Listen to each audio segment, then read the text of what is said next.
All right, this video is about creating more fender clearance for your Sprinter. This is a 2022 four-wheel drive Sprinter.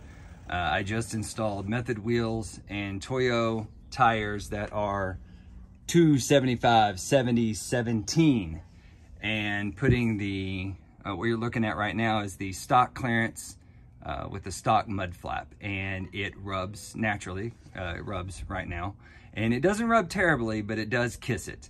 So what we're gonna do is take the stock mud flap off, cut the fender, and then bolt the stock mud flap back up and have enough clearance that it won't rub.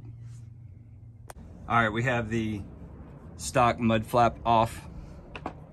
You can see there's not much space there, so what we're gonna do is cut from here to here, and then we're going to bolt that back up using the 3 stock bolt holes that it's using now, and then this one right here will be eliminated. And what we're going to use is use a self tapper to go through here and self tap into this ridge that'll hold the mud flap back. All right, so we've turned the front driver wheel all the way to the driver's side so we can work on this area. Grabbed a bungee cord, pulled this stock plastic back.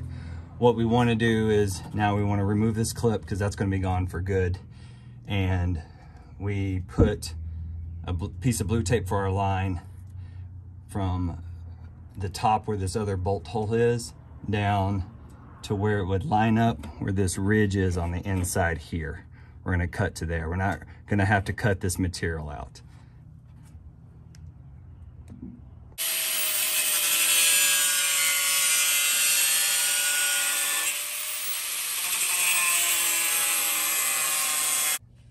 Okay, we've take our cutoff blade and we've cut this triangle out all the way down to here. You can see how we made it flush with where this inside panel comes down right there and meets up to there. Now we can take our tape off. All right, that's pretty much it. Now we just need to bolt this back in place. You use the stock upper hole, and then this nut over here, plastic nut with a 10mm, and the one underneath. Get that bolted back up, and then we'll get to the next step. Okay, we've mounted the mud flap, stock mud flap, back in place. You can put a self tapper through here, or you can put a self tapper through the bottom back into this piece, and it holds super rigid. We went for a test drive and flexed it out on every bump into a driveway we could find, and flexed it out while we were turning, and couldn't get it to rub. As opposed to yesterday, right after we mounted them, we could get it to rub even without the mud flaps on. We could get it to rub pretty easy. So feel pretty good about this. This is with a almost 32.5-inch tire to 275/70/17. Of course, different wheels, different tires, all have different profiles, so your experience may vary. If you need to go to 33s or 35s, you're gonna have to do a lot more than this.